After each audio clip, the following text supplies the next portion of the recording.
fundamental problem is that American foreign policy is against the interests of the American people, and therefore it is based on continuous lying.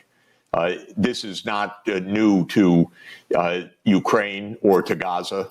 Of course, it was part of the Iraq War. It was part of Syria, because how many Americans understand that Obama ordered the CIA to overthrow the Syrian government? It's almost not discussed. U.S. foreign policy is based on the idea that the U.S. should be the world's hegemonic power, the unchallenged, unrivaled power in every region of the world. Full spectrum dominance, meaning economic, military, technological, diplomatic, financial dominance in every part of the world. It's completely delusional. It's delusional. Well, maybe there was a brief period where after World War II, the U.S. stood dominant because the U.S. hadn't been destroyed militarily. Maybe there was a moment, and there was after the dissolution of the Soviet Union, when the U.S. in a way was unrivaled. But life is a little bit more complicated than the United States holding all the pieces in the world. Since we don't, trying to do so means nonstop wars. And the American people, if it was explained to them, hey, Americans, how do you feel about nonstop wars so that the U.S. can be the unchallenged power of the whole world? They never buy this stuff.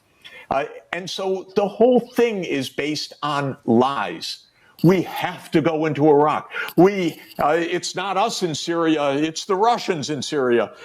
It's not us in Ukraine, it's Putin unprovoked, and on and on. It's such sad nonsense, but since it's based on lies, it has to be secret also. It cannot be that there's open discourse. You cannot allow open discourse when the lying is so relentless. And so it comes naturally that if you want to do something that is not possible, that is delusional, and is not what the public wants, and you have at least a formal structure of democracy, that we have elections and so forth, and there's supposed to be some voice of the people, then you have to lie. And when you have to lie, then everything has to be confidential. Then the worst crime in America, as you know very well, because you've reported on it more than anyone else in our country, is that you have to make the greatest criminal the one who tells the truth, or the one who leaks the truth, or the one who exposes the lying. And that becomes the modus operandi of the imperial state.